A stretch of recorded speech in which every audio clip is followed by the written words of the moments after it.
Hey YouTubers, we're going to talk about porting a set of infamous 862 cylinder heads.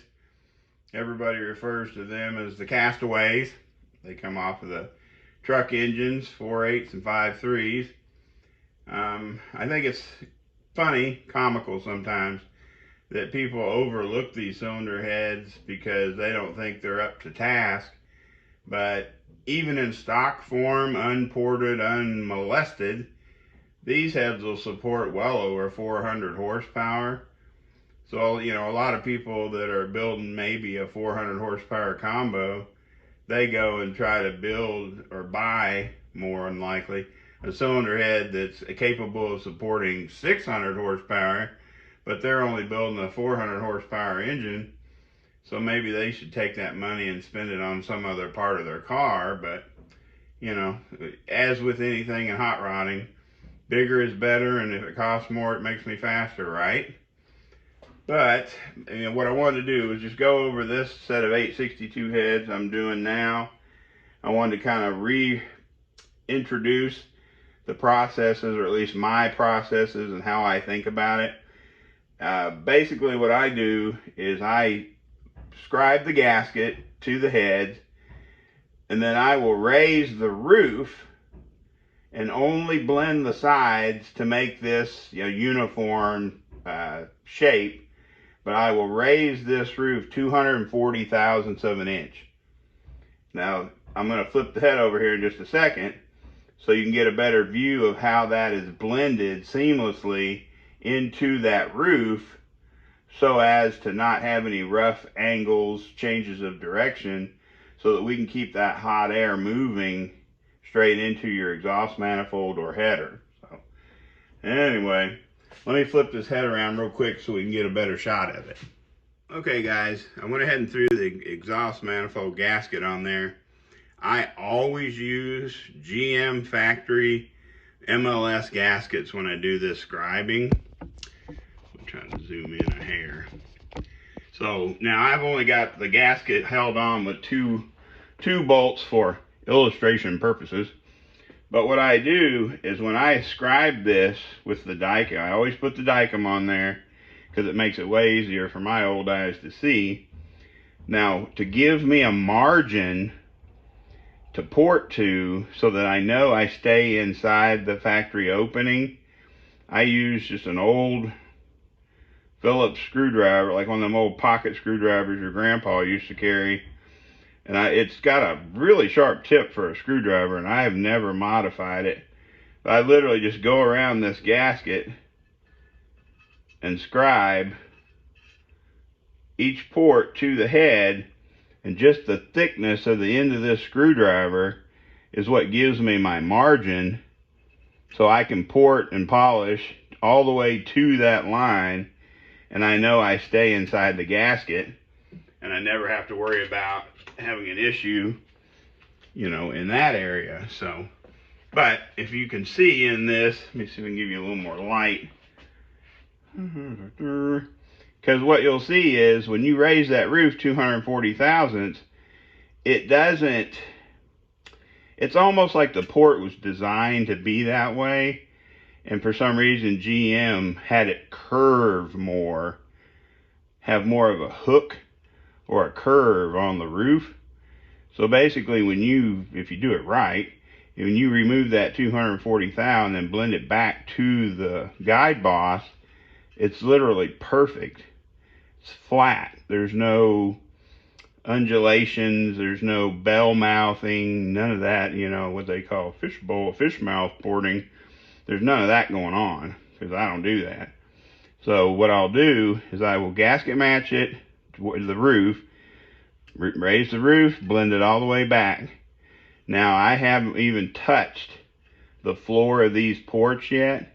That'll come later during the finishing process, because basically I'm sizing this hole, then we're going to flip it over and we're going to talk about sizing all these holes, which in turn later will include swirl ramp removal, rocker intake rocker bolt lump removal, and then final port we'll call it blending. Because basically what you're doing is you're taking a size that you're creating at the throat, pulling it and doing your bowl work, removing and diminishing your valve guide boss, making that a seamless transition and blending, and then blending it throughout the port.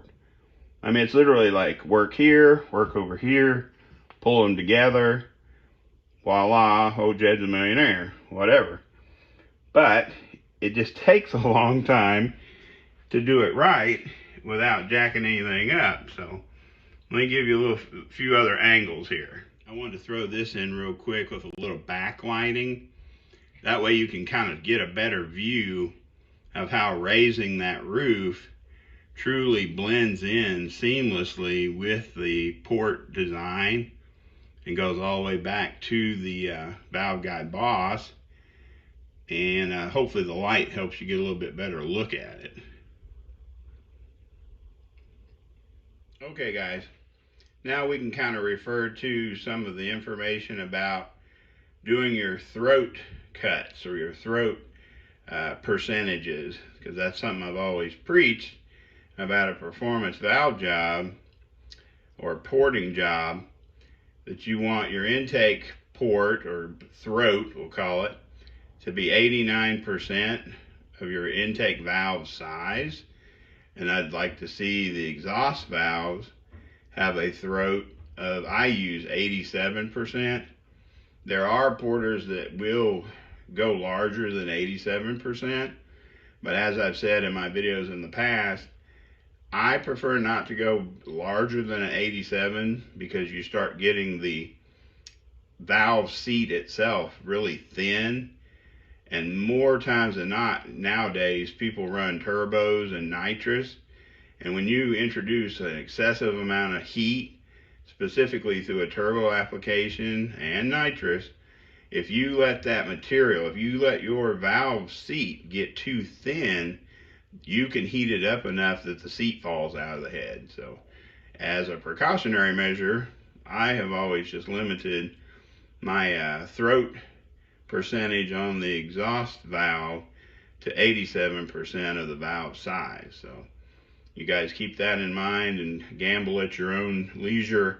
But I'm not going to take a chance on hurting anybody's engine. So anyway, when we talk about working these heads, your two time-consuming procedures. Number one is your throat cuts when you're doing it by hand, because number one, it's tedious. Number two, it's very slow, because the material that the seats are made out of in these LS heads is really hard. So you want to go as slow as you can. Do not get excited. Do not get in a hurry, because you could jack up a seat really quick, which you can have replaced. You're not ruining your head, you're just costing yourself money. But go slow. If you have a reputable machine shop that you deal with that will allow you to pick your throat size, which both of the machine shops that I deal with, they don't really let you pick what throat you want.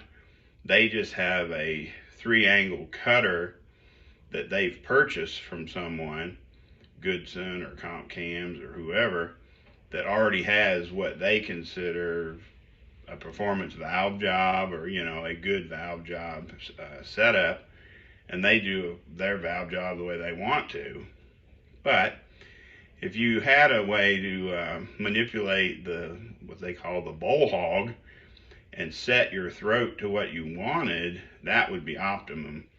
Because basically that's what I'm doing, is I am hand cutting the throat, which would be done with the bowl hog at the machine shop. Then I'll take it in to have the final valve job done. That way there's no chance of me messing anything up or hitting anything on the valve angles on the seal. So anyway, moving on. So first we set our throat percentages.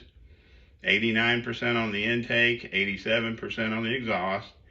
Then we will move on to our second most time consuming procedure, which sounds innocuous, but rocker stud lump removal is a long, tedious process that you have to be somewhat mindful of so you don't end up having a waffled out port or taking out too much material in the wrong spots to make it look, I don't want to say organic, but it's smooth and like it's properly removed and not chewed out with a chainsaw. So anyway, we'll take a look at that here in a minute too. But while I've got the head on this side and I have the backlighting up, you can see where I've started the majority of the swirl ramp removal.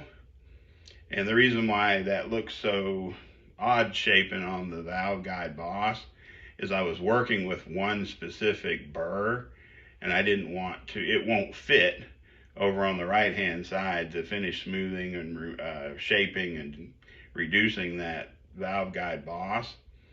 But once I get to this these upcoming stages in the porting, I'll do all the finish work on the bowls, the bowl blending, the final valve guide shaping and reduction.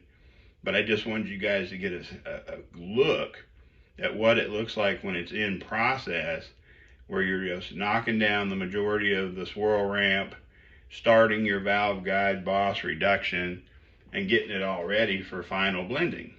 So let's flip the head over and see what else we can see. Okay guys, I'm gonna have to hand it here. If you'll look, rocker bolt lump removed. I cannot put you on the tripod and get it to show up the way I wanted it to, but I just wanted you to see that this head is in process.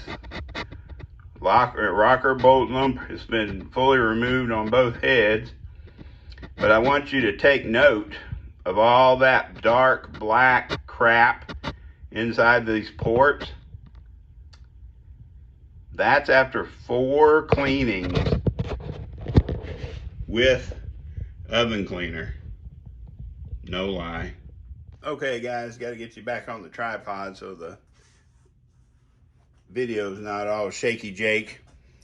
But I wanted to mention, for some reason, whatever is inside of these ports, it's almost impervious to that oven cleaner. I usually use Easy Off heavy duty oven cleaner to get all the gack and all the junk off these cylinder heads. And for some reason, I have run soaked these down, let them set for 15 minutes 4 times with that oven cleaner, but the stuff inside the ports was so thick, I had to physically remove it with a screwdriver. It literally just was like, I don't know, because the guides on these heads are tight. Like, I've checked the guide clearances, and they're fine. I can't figure out if they had some kind of an issue with stuck rings or what was going on with these, because these are just core heads that I had on my shelf from years, past. But what I don't understand is I've never seen it so hard to get out. Normally, you can clean the crap out of a set of heads with some oven cleaner. So, power washer and oven cleaner is usually my key to success. And I struggle with it bad. Something I wanted to mention, these 862s are going to be big valve 862s. So we're going to be upgrading from the 189 intake to a 202. We're going to go from a 155 exhaust to a 157. Both one-piece stainless steel undercut valves. What I wanted to point out to everybody is because this is going on a small bore engine, you can't unshroud the valves as much as you normally might want to.